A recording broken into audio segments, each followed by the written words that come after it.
Rádio Bandeirantes. Ele que até outro dia era o ministro da Educação, e vamos começar essa entrevista falando sobre os planos que o ex-ministro tem para a sua área, que é a educação em São Paulo. Como é que o senhor avalia hoje, na gestão Gilberto Kassab, a educação municipal? Olha, São Paulo está muito aquém do seu potencial, né, na área da educação. Você veja que o estado de São Paulo é o estado mais rico da federação. A renda per capita de São Paulo é muito superior à renda per capita do país, né? Porque São Paulo concentrou todo o processo de industrialização a partir da produção de café na primeira metade do século passado e se industrializou, sobretudo a ABC, né? A indústria automobilística com Juscelino Kubitschek. Enfim, São Paulo se beneficiou muito do processo de industrialização, se tornou o estado mais rico da federação, mas se nós levarmos em consideração os exames internacionais, São Paulo está na média do Brasil. Ou seja, São Paulo que deveria puxar as médias para cima e deveria superar a de países com renda per capita inferior à do estado de São Paulo, como é o caso, por exemplo, do Chile, do México, né, do Uruguai. São Paulo perde para esses países e perde para Minas Gerais, perde para o Espírito Santo, que são estados com um investimento por aluno muito inferior ao de São Paulo. Isso depois de 20 anos, né, de governo de continuidade no estado e 8 anos de continuidade na prefeitura. O orçamento do ano que vem, que será pilotado pelo novo prefeito, é suficiente para os investimentos na educação? O investimento por aluno em São Paulo, ele é superior, muito superior à média nacional. Por isso que eu digo, não dá resultado, candidato? Não dá resultado pelo mesmo motivo que nós estamos vivendo na questão do transporte, pelo mesmo motivo que nós estamos vivendo na questão da moradia. Quer dizer, está faltando, primeiro, plano de longo prazo. Nós não temos projeto de longo prazo em São Paulo. Se você despejar dinheiro aqui para corrigir o problema de transporte público, você vai levar anos para arrumar, porque não tem projeto para licitar. Se o prefeito quiser listar hoje corredores de ônibus, novas linhas de metrô, novas linhas de trem, ele não tem projeto pronto. Quer dizer, depois de 8 anos de administração municipal, 20 anos de administração estadual, você precisa ter um acervo de projetos, né? A bala tem que estar na agulha para você, entrando o recurso, você disparar o investimento. Então você não nota investimentos em São Paulo. O transporte público está vivendo essa dificuldade. A educação está vivendo... O pré-candidato quer dizer é que, continuando gente que tem o mesmo pensamento, não há dissensão no partido, não se pode esperar nenhuma modificação. O status quo vai continuar, é isso? Eu acho que nós temos que ter um projeto de longo prazo para o Estado e para a cidade de São Paulo. A cidade de São Paulo não investiu 1 centavo na expansão do seu sistema de ônibus, por exemplo. Nós ficamos 8 anos com subinvestimento. Sabe quantos quilômetros de rua passa ônibus? 4.500 quilômetros. É um sistema altamente capilarizado. Agora, sem investimento, a frota vai sucateando, os espaços reservados vão sendo ocupados pelo transporte individual, o aumento da renda faz com que o trabalhador migre do transporte coletivo para o individual. Muita gente que gostaria de estar usando um transporte público de qualidade está comprando a sua moto, está comprando o seu carro popular em função da falta de investimento em transporte público. Agora, candidato, quando a gente fala em transporte público, eu queria aqui fazer uma comparação com a gestão da ex-prefeita Marta Suplicy. A gente ouve especialistas com frequência que dizem que talvez a única saída adequada para São Paulo seja mais investimento em metrô, sim, em trem. E durante a gestão da ex-prefeita Marta Suplicy, a prefeitura não investiu em metrô. Havia um problema político naquele momento e a verba destinada para o metrô no orçamento municipal era nenhuma. O prefeito Kassab tem prometido, entregou uma parte e promete até o fim da gestão 2 bilhões de reais para o metrô. Se for eleito, o senhor pretende ajudar o governo do estado financeiramente a construir metrô aqui em São Paulo? Olha, eu penso que a matriz de São Paulo tem que ser multimodal. Nós temos que investir em metrô, ciclovias e corredores de ônibus simultaneamente. Agora, nós tínhamos um orçamento que era 1/3 do atual. Nosso orçamento, quando nós assumimos a gestão pós-Pita, nós tivemos 2 anos para sanear as finanças de São Paulo. A cidade está quebrada, né? Então nós decidimos naquela ocasião investir em corredores. E foi o maior investimento já realizado. Mas você acha que foram bem feitos, por ônibus. exemplo? Eu questiono, por exemplo, a qualidade dos corredores. Por exemplo, se a gente pegar o da Ibirapuera, o da Rebouças. Aí você vai melhorando. Eles não têm, por exemplo, ponto de ultrapassagem. Então, no horário de pico, eles acabam se transformando num grande estacionamento de ônibus. Nem todo. Aí é falta também de gestão. Vou te explicar por quê.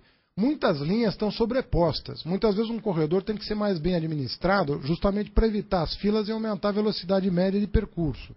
Então, às vezes, é falta de gestão entre as companhias que usam o corredor para evitar sobreposição. Então, não é só uma questão de qualidade do corredor, mas da gestão do sistema público de ônibus, né? Mas nós temos que voltar a fazer investimentos em corredores. E no caso do metrô, agora que a prefeitura tem mais de 30 bilhões de reais de orçamento, nós trabalhávamos com 10, 11 bilhões à época. Hoje são mais de 30 bilhões. Só para você ter uma ideia, o IPVA, né, que era um imposto que ninguém dava a menor bola, saiu de 800 milhões a arrecadação para quase 2 bilhões de reais de arrecadação.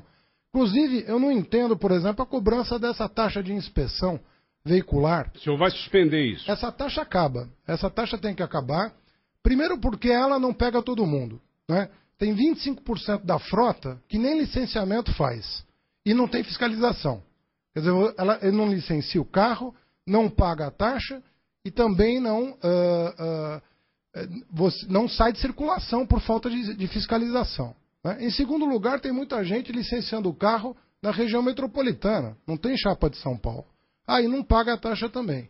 E quem paga, em geral, está com o carro em ordem.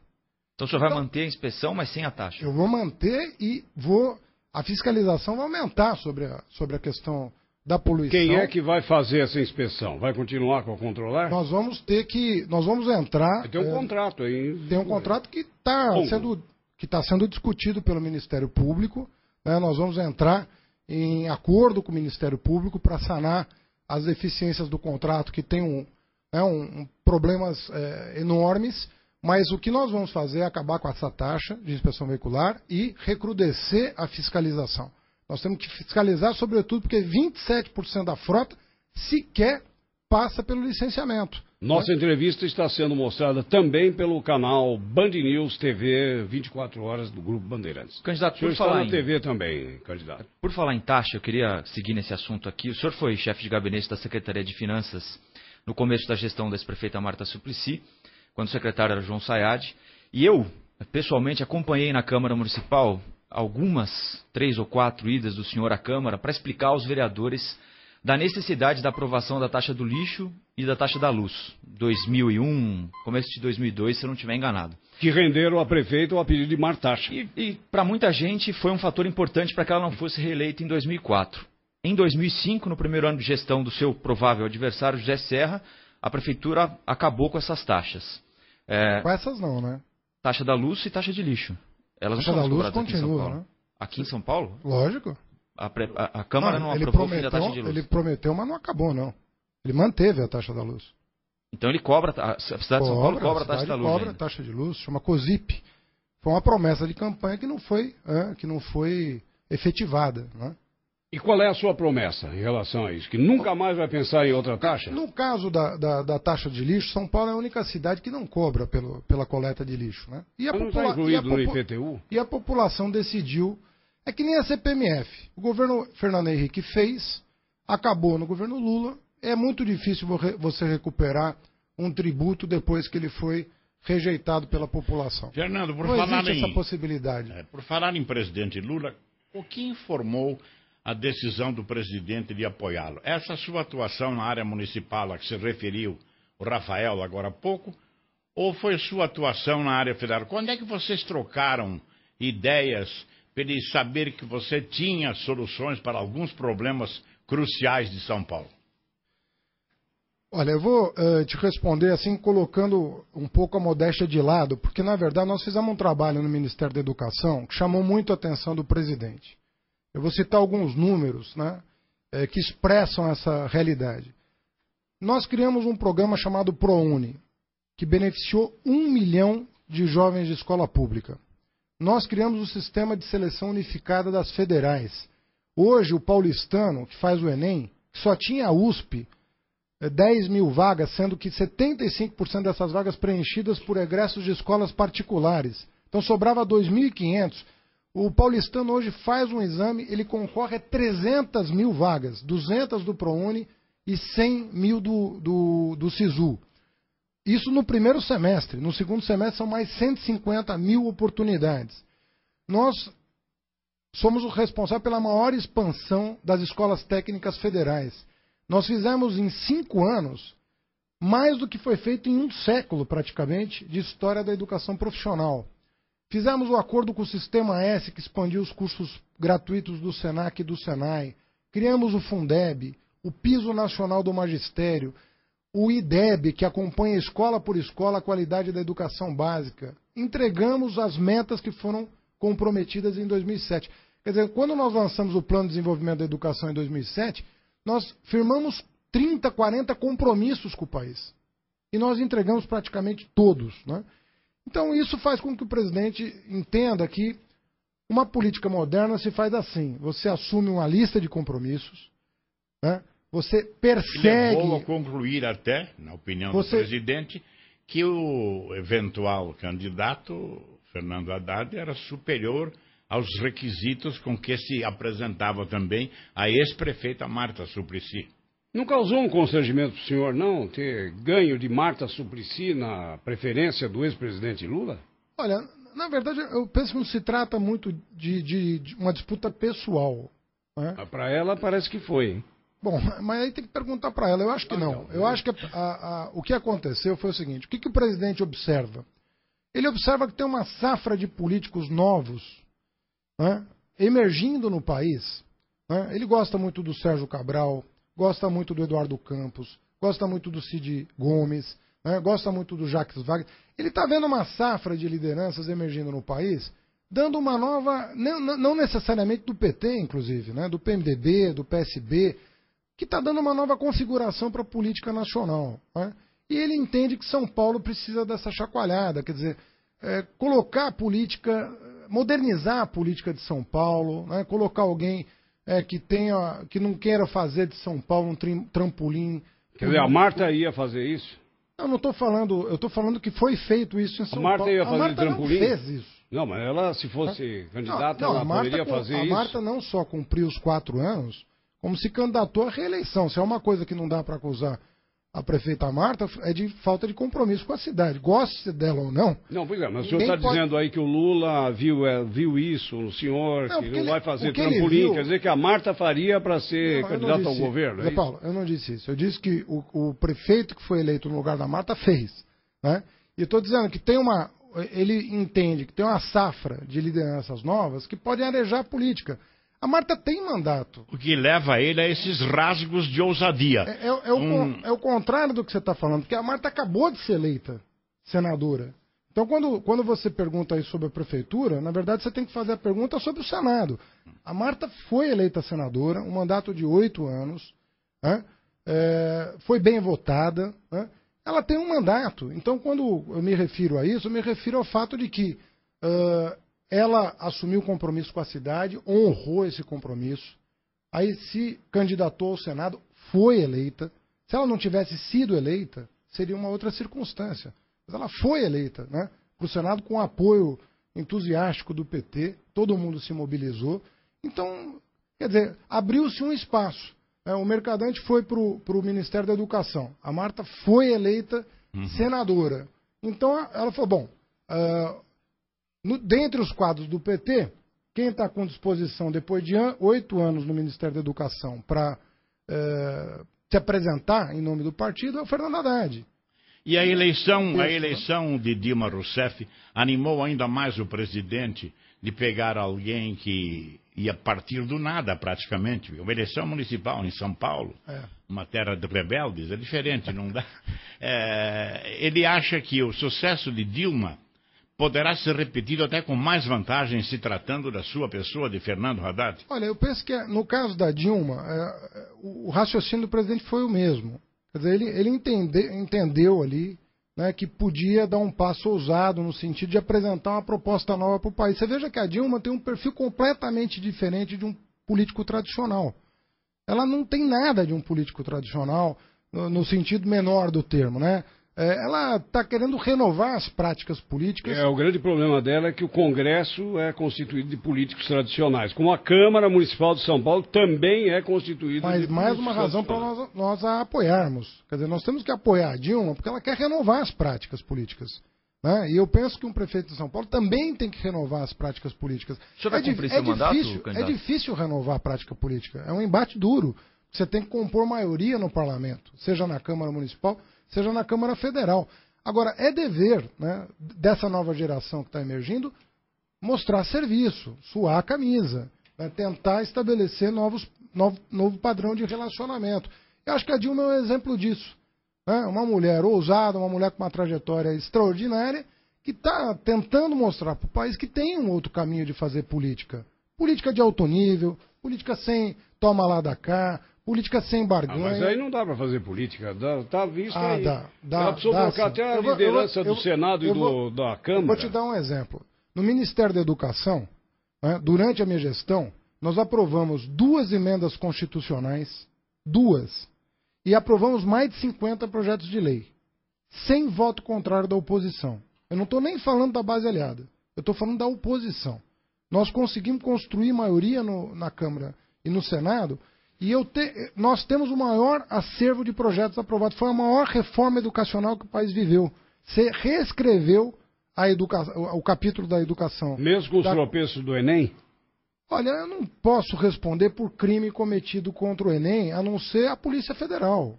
Quem tem que responder ao crime, e já puniu, já tem condenado a 5 anos de prisão, e condenação, inclusive, de ressarcimento e indenizatório aos cofres públicos, é a polícia e a justiça. Você veja aí os episódios. Ontem, o que aconteceu, Zé Paulo? Ontem, a Polícia Federal prendeu uma quadrilha que fraudava vestibular de medicina. Sabe, ninguém está responsabilizando o dono da faculdade por uma tentativa de fraude. Ninguém nem sabe quem é o dono da faculdade. Está responsabilizando... Nem quais são as faculdades. Nem quem são as faculdades. Estão responsabilizando os criminosos. Então, a imprensa noticiou. Pegamos uma quadrilha que fraudava vestibular de medicina. Recentemente, a GV teve que cancelar um concurso do Senado, porque houve um problema de logística que não foi responsabilidade da GV, foi responsabilidade da empresa contratada para logística de distribuição. Agora, por que pegam tanto no pé do Enem? Porque o Enem encerra um capítulo triste da educação brasileira, que é a falta de acesso à educação superior.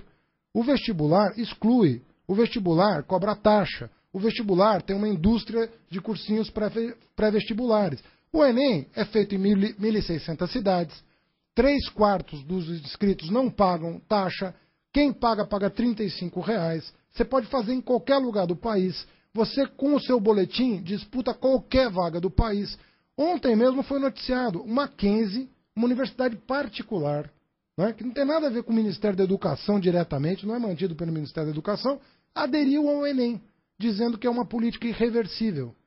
Uma universidade tradicional aqui de São Paulo, presbiteriana, respeitada, né, com excelentes cursos, aderiu ao Enem. Quer dizer, ao invés de você olhar para frente, nós temos um grande projeto de transformação da educação brasileira, nós acabamos com o gargalo de acesso à educação superior, estamos com 6 milhões e meio de universitários. Sim, mas isso não melhora a qualidade do ensino, pré-candidato Fernando Haddad. A qualidade não melhora, porque o problema vem do ensino fundamental, que é fraco no Brasil. Olha, então nós estamos formando cada vez mais pessoas com diploma e que na escola da vida vão ser reprovadas. Olha, a qualidade da educação, nós temos que olhar de 2 maneiras diferentes. Primeiro, nós temos muito por fazer. Isso aí ninguém nega. Agora, a própria OCDE, que é um organismo internacional da maior respeitabilidade, considerou o Brasil um dos países que mais avançou em qualidade. Isso não é o Brasil que está falando, não é o Ministério da Educação que está falando, são os organismos internacionais. Você pegar o relatório do Banco Mundial e pegar o relatório da OCDE sobre escolaridade e qualidade, eles não vão dizer que a qualidade é boa, eles vão dizer que foi a que mais melhorou. O Brasil teve um avanço na educação. Mas ainda falta muito. Lógico nós perdemos falta. Aqui na América do Sul mesmo, nós perdemos para a Argentina. Não, para a Argentina não. Mas o que aconteceu? Foi o ensino lá fora que deixou a desejar a ponto do Brasil se alçado a essa posição? Foi o Brasil. Não, o Brasil foi o terceiro país que mais evoluiu em qualidade. Embora ainda esteja devendo para sua população, uma dívida secular na educação, foi o terceiro país que mais evoluiu. A Argentina ficou estagnada, nós superamos a Argentina. A distância que entre o Brasil e o México caiu pela metade, né, nesse período. Então o Brasil está evoluindo, mas tem muito para fazer. Isso não resta dúvida. O senhor se considera preparado para enfrentar um debate com uma velha raposa da política brasileira, que é José Serra, por enquanto pré-candidato do PSDB? O senhor acha que vai mano a mano com ele? Olha, eu fiquei mais tempo na Prefeitura de São Paulo do que ele, né? Eu fiquei 2 anos e meio na Secretaria de Finanças. Só 2. Ele ficou 1 ano e 3 meses. Aliás, o senhor vai cumprir um mandato de 4 anos? Mas é evidente que vou. Olha, não dá para brincar mais com São Paulo, viu? Você desculpa a sinceridade, mas não dá mais para brincar com essa cidade. Sabe, esse negócio de fazer projeto político pessoal aqui, a partir de São Paulo, isso é um erro grave. Isso aqui é uma metrópole muito importante. É que a fogueira das vaidades, Fernando, não permite que quem se eleja com consagração em São Paulo não fique aspirando a dar o segundo passo. Mas está errado. Tem acontecido isso. Isso está errado. Olha, o Brasil é vitrine do mundo hoje. É vitrine. Você lê qualquer livro sobre desenvolvimento nacional, tem um capítulo sobre o Brasil. Leia sobre região metropolitana, ou cidades criativas, ou cidades inovadoras. São Paulo não figura na literatura internacional sobre o assunto. Nós estamos perdendo o pique. O poder público aqui está concentrado na política nacional. E a política local, as políticas públicas, quem é que vai tocar? Esse troca-troca de secretário. Sai o PMDB por causa do Chalita, entra outro partido para compor aliança, saem outros secretários para ver quem vai ser o vice. E cadê a cidade? Quem é que vai cuidar da cidade? Aí na Câmara Municipal acontece a mesma coisa. Cada 2 anos, vários se candidatam, ou a deputado federal, ou a deputado estadual, e os melhores são eleitos e... O vereador mais votado de São Paulo ficou menos de 2 anos no cargo, né? Candidato, eu queria fazer uma pergunta ao senhor. Se o senhor for eleito, provavelmente vai pegar inacabada a maior obra viária dessa gestão que termina agora em dezembro, que é esse túnel que vai ligar a jornalista Roberto Marinho até a Rodovia dos Imigrantes. Que nem começou ainda. Nem começou ainda, deve começar em agosto, é a previsão, enfim. De qualquer forma, se o cronograma for respeitado, ele vai estar no meio do caminho quando janeiro chegar. Essa obra foi extremamente polêmica, porque previa um túnel menor, um número de desapropriações menores, um custo menor também, aí no meio do caminho mudou, a Câmara aprovou outro projeto. O senhor pretende acabar essa e outras obras grandes que vão estar em andamento aqui em São Paulo, por exemplo, na Nova Luz, aqueles quarteirões que foram cedidos à iniciativa privada? O senhor vai pegar essas coisas pelo meio do caminho se for eleito, né? Não, no caso da Luz não tem nem licitação, tem. No caso, o processo está todo em andamento, né? A concessão urbanística de diversos quarteirões ali, já teve áreas, tem áreas ali, quarteirões inteiros estão derrubados. Ali tem um problema conceitual que eu queria... Veja bem, quando... 9h30. Desculpe. Quando você tem alguns locais da cidade que se constituíram em locais que fomentam muito o comércio e os serviços. Tem várias cidades. Pega a região da 25 de março. Eu trabalhei 12 anos atrás de um balcão na 25 de março, numa loja de atacado de tecidos. Era uma pergunta que estava reservada também, queria saber as suas origens. Por que, de repente, desponta para a política assim? Deixa eu responder aquela, eu já respondo ela. Fiquei 12 anos lá na 25 de março. Suponha que você queira fazer uma concessão urbanística na 25 de março e botar abaixo aqueles prédios todos.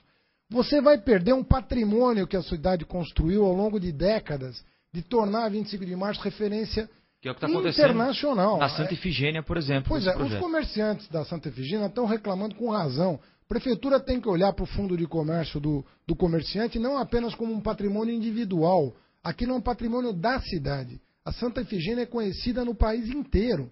A 25 de março é conhecida no país inteiro. A Rua Augusta é conhecida no país inteiro. Quando você vai fazer intervenções desse tipo, você tem que, fazendo a reformulação, a intervenção urbanística necessária para revitalizar o bairro, nada contra isso. A concessão urbanística, inclusive, é um instrumento que nós criamos, né, na nossa administração. Então não é disso que eu estou falando. Tem que revitalizar o centro? É óbvio que tem.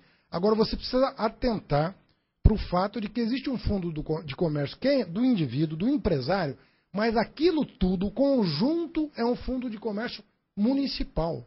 Aquilo é uma referência, inclusive, para o Brasil, não é só para a cidade de São Paulo.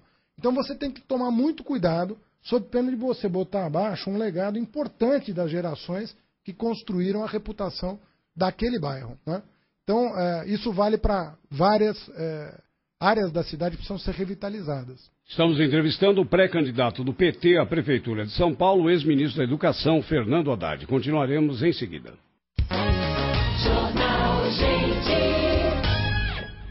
Sobre o IPTU, que é o Imposto sobre a Propriedade Territorial e Urbana, que é uma das maiores arrecadações da Prefeitura. Acho que maior até do que o ISS, né? Ou não é hoje? Não, o ISS, IPTU e a cota parte do ICMS são os 3 tributos que sustentam a Prefeitura de São Paulo. E o IPVA que colabora com a parcela? O IPVA é quase 1 bilhão e 800, 1 bilhão e 900. São 20% para o município, é isso? Não, metade. Metade do IPVA vem para o município. Quem cobra é o Estado. Mas ele divide com o município. Qual é a sua ideia sobre o IPTU? O senhor acha que o IPTU de São Paulo é justo? Olha, eu tenho conversado com comerciantes de fora do centro expandido. Eu acho interessante essa história porque é o seguinte, o empresário que gera um emprego fora do centro expandido, de certa maneira está colaborando com a prefeitura no reequilíbrio da cidade. Quanto mais emprego eu tiver fora do centro expandido, menos pessoas eu tenho que deslocar para o centro expandido. E o IPTU do comércio está muito caro. O IPTU desse comércio nos bairros periféricos da cidade. Se nós tivéssemos mais empregos, né, fora do centro expandido, nós desoneraríamos, né, a malha viária de São Paulo de um transporte excessivo. Então há uma demanda que nós pretendemos atender. Né? Nós pretendemos atender a demanda dos empresários dessas regiões que querem apoio, subsídio e apoio fiscal para gerar emprego em bairros que hoje são bairros dormitório, justamente para que as pessoas não tenham que se deslocar tanto por São Paulo, 2 horas para ir, 2 horas para voltar, para chegar a uma oportunidade de emprego. Nós temos que tentar aproximar a vida do bairro da vida da cidade. Veja que uma subprefeitura tem, em média, 350 mil moradores. Isso é mais do que 90% das cidades brasileiras.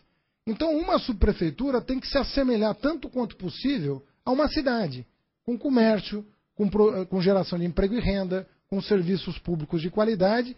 E essa dinâmica própria da subprefeitura, com o seu fortalecimento, inclusive político, é que vai reequilibrar a cidade de São Paulo do ponto de vista, inclusive, da sua mobilidade. Então, para você recuperar a mobilidade em São Paulo, não basta apenas investir mais, né, em transporte público. Você também tem que gerar oportunidades, né, nos bairros periféricos. E aí o senhor daria um incentivo para quem fizer isso? Nós daremos. Para todos os bairros E o trânsito, que é o grande tormento hoje do paulistano, quais são suas ideias para isso? Bom, primeiro investir em transporte coletivo, já falei, mas também nós temos que fazer uma gestão de trânsito mais eficaz. Nós temos que fortalecer a CET. Né? Os investimentos em inteligência de trânsito são muito pequenos em São Paulo. Basta chover que os semáforos passam a não funcionar. Né? E qualquer chuva, hein? Não precisa ser uma tormenta, não. Qualquer chuva, os semáforos passam a não funcionar. Estão anunciando agora a experiência com o semáforo waterproof, né? Mas são poucos. O problema é que se anuncia pouco, se anuncia muito, se faz pouco. O que tem de anúncio do que vai ser feito é impressionante. Só que nós estamos no 8º ano, né, da administração.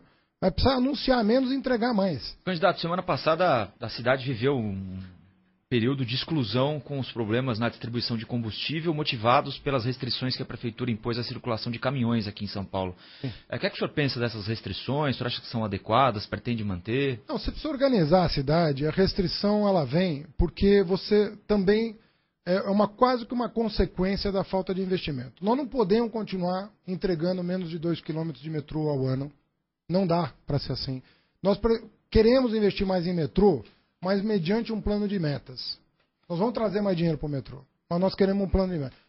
Se 2 quilômetros é o atual orçamento, para entregar 4, para entregar 6, qual é o recurso necessário? E a prefeitura vai correr atrás do recurso. Próprio ou de organismos internacionais, empréstimos externos, governo federal. Eu estou dizendo que a prefeitura vai se engajar em trazer mais recursos para o metrô, mas nós temos que ter um plano de metas. Nós queremos saber, vamos passar de 2 para 5 quilômetros construídos ao ano? De 2 para 8? Para quanto é possível? Quantos projetos nós temos na gaveta, que podem ser retirados da gaveta e licitados? Corredores de ônibus tem que ser feito, né? E gestão de trânsito, com o fortalecimento da CT e investimento em inteligência, sobretudo tecnologia, né? Semafórica, etc, etc. Fernando, falei na última pergunta sobre as suas origens antes dessa incursão na política. E só por curiosidade eu lembro a você, você não tinha nascido ainda, hein? Quando o William Salem foi prefeito de São Paulo. Eu conheci ele. Chegou a conhecer? Ele passava muito ali na 25 de março, né? Ele...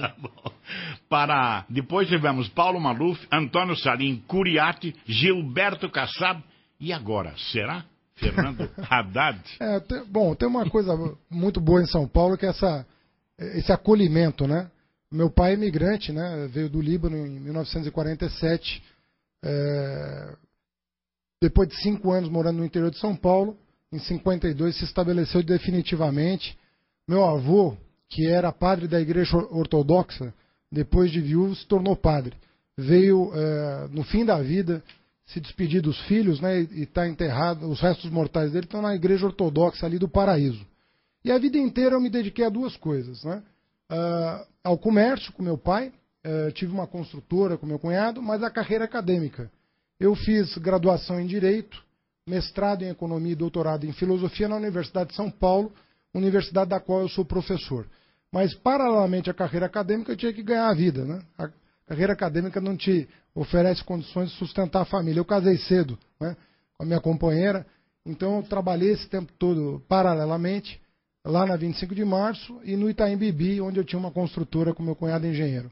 Muito bem, nós vamos ter a oportunidade de entrevistar outras vezes o já candidato à Prefeitura de São Paulo, Fernando Haddad. Inclusive nos dias 2 e 23 de agosto, nos debates aqui da Band, né, candidato? Muito prazer.